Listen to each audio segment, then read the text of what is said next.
সমাজের যে কোনো ব্যক্তিকে হেয় প্রতিপন্ন করার আগে একটু তার ব্যাপারে বিস্তারিত শুনে জেনে তাকে একটু হেয় প্রতিপন্ন, ঠিক আছে আমরা হয়তো আপনাদের মতো এত, মানে ঠিক আপনাদের কথা বলছি না, সরি, সমাজের অন্যান্য রাজনীতিবিদের মতো এত গুরুত্বপূর্ণ নেতা আমি না, জাতীয় রাজনীতিতে আমার কোনো পদ পদবি ছিল না, আমি তৃণমূল থেকে উঠে এসেছি, কিন্তু আমরা কাজ তো শুরু করেছি, আমাদের কাজ করবার যোগ্যতা আছে কিনা এটা তো কিছুদিন আপনাদেরকে দেখতে হবে।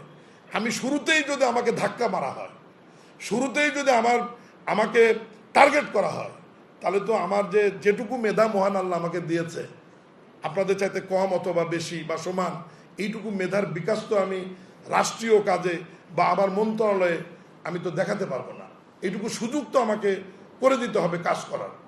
প্রিয় সাংবাদিক ভাইরা, আমি আমার মন্ত্রণালয়ে কাজ করছি, খুব স্বাচ্ছন্দ্য বোধ করি, কারণ আমার সৌভাগ্য যে আমার মন্ত্রণালয়ের মন্ত্রী দলের মহাসচিব, উনি দলের দ্বিতীয় সর্বোচ্চ ব্যক্তি, আমার পরম শ্রদ্ধেয় মির্জা ফখরুল ইসলাম আলমগীর, এবং শ্রদ্ধেয় স্যার কোনো গুরুত্বপূর্ণ সিদ্ধান্ত, আমি ওনার বয়সে অনেক ছোট, নবীন হিসাবে উনি আমাকে ছাড়া কোনো সিদ্ধান্ত নেন না। যে কোনো বিষয়ে উনি আমাকে ডাকেন অথবা খবর দেন, আমি গিয়ে ওনার কাছে বসলে উনি বলে যে আমরা এটা এইভাবে করতে চাচ্ছি, আমরা এক সম্মিলিতভাবেই পরিচালনা করছি। আর আমার নিরাপত্তার জায়গাটা হচ্ছে যে সর্বোচ্চ ফাইল শেষ জায়গা স্বাক্ষরের জায়গা হচ্ছে মাননীয় মন্ত্রী, আর উনি হচ্ছে মির্জা ফখরুল ইসলাম আলমগীর। তাহলে আমার নিরাপদ, আমার প্রোটেকশনের দেয়ালটা তো এখানে আছে। আমি তো ফাইনাল অথরিটি না আমার মন্ত্রণালয়ে, আমার পরেও ফাইলটা তার কাছে যায়। যদি ওখানে কোনো অন্যায় থাকে, নেগেটিভ কিছু থাকে আমার স্বাক্ষরের পরে, তাহলে তো মাননীয় মন্ত্রী সেটা ফেরত দিতে পারবেন বা ওটা অ্যালাউ করবেন না। এই জন্য আমি মনে করি যে এই দিক থেকে আমি স্বাচ্ছন্দ্য বোধ করি এবং নিজেকে নিরাপদ মনে করি যে একজন সজ্জন ভদ্র মানুষ আমার মন্ত্রণালয়ের মন্ত্রী হিসেবে দায়িত্ব পালন করছেন। আপনার সময় সময় আসবেন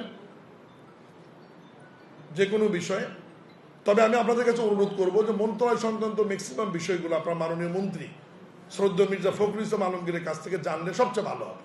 কারণ আমার কাছ থেকে সবসময় জানতে চাওয়া, হয়তো আমি বলবো আপনাদের সম্মানের খাতিরে, কিন্তু উনি মেসেজটা দিলে মন্ত্রণালয়ের, এটা জাতির কাছে এবং সরকারের জন্য সবচাইতে সম্মানজনক হবে।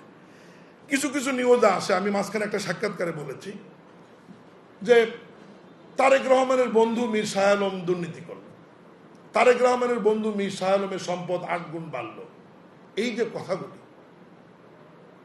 তারেক রহমান, শ্রদ্ধেয় তারেক রহমান বড় হয়েছে, পড়াশোনা করেছে ঢাকা শহরে, আমার জন্ম, আমার বেড়ে ওঠা, আমার পড়াশোনা বগুড়া এবং শিংগঞ্জে। ওনার সঙ্গে আমার রাজনৈতিকভাবে সাক্ষাৎই হয়েছে 93-94 সালে, আমি ছাত্র দলের সেক্রেটারি হবার পরে, যখন উনি বগুড়া যাওয়া আসা শুরু করল। কোনোভাবেই আমি আপনাদের মাধ্যমে আবারও বিনয়ের সাথে অনুরোধ করি যে এই বিষয়টি কখনোই কেউ নোটিশে বা নজরে নিয়ে আসবেন না, কোনো কারণেই, কোনোভাবেই।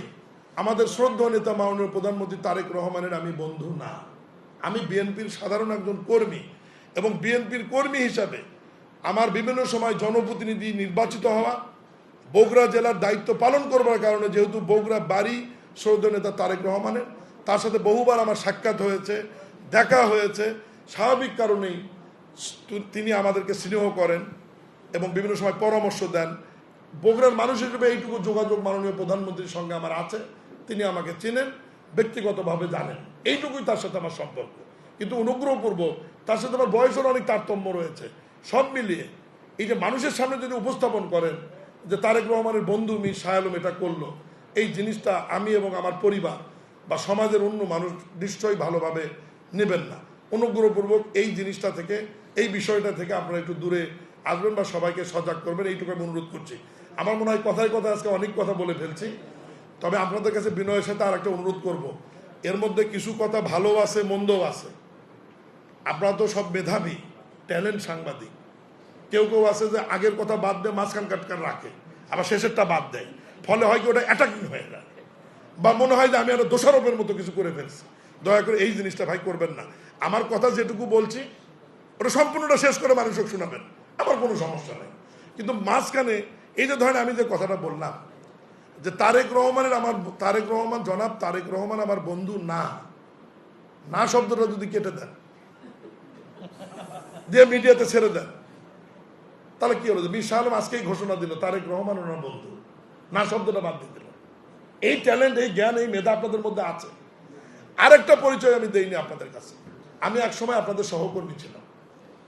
আমি ছাত্রদলের সাধারণ সম্পাদক থাকা অবস্থায় আমি শিখবন্ধু প্রেস ক্লাবে আমি সাংবাদিকতা করেছি এবং শিখবন্ধু প্রেস ক্লাবের নির্বাচিত সাধারণ সম্পাদক ছিলাম, নির্বাচিত ইলেক্টেড সাধারণ সম্পাদক ছিলাম। এবং উত্তরাঞ্চল ফেডারেল সাংবাদিক পরিষদের তৈদুর রহমান মানিকের নাম অনেকেই শুনেছেন।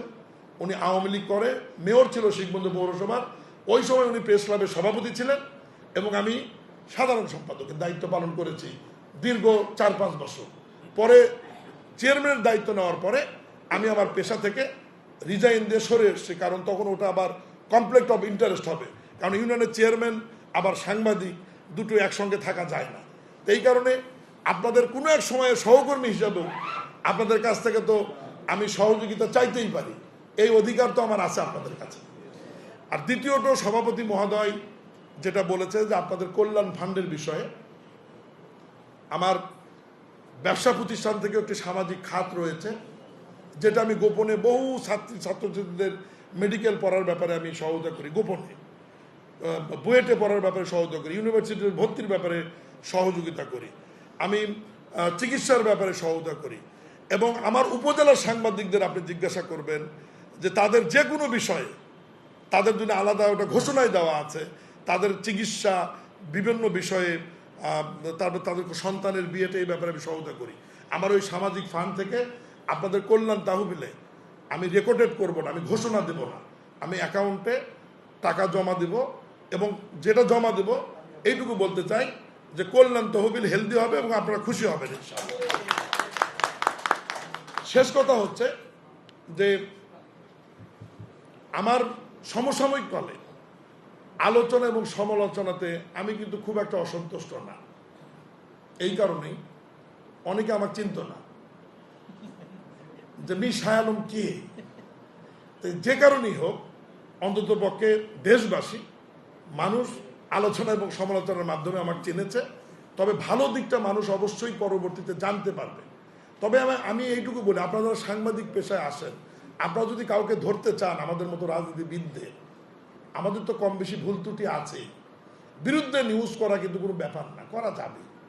আর আমাদের দেশের মানুষের ভালো নিউজ অবশ্য কেউ দেখেও না।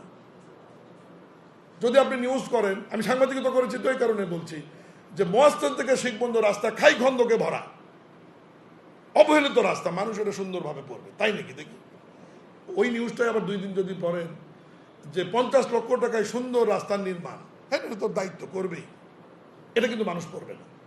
তো যাই হোক, আমি আপনাদের কাছ থেকে আমার মন্ত্রণালয়ের দায়িত্ব পালনের ব্যাপারে এবং রাজনৈতিকভাবে, সামাজিকভাবে বিনয়ের সাথে আপনাদের কাছে আমি সহযোগিতা চাই।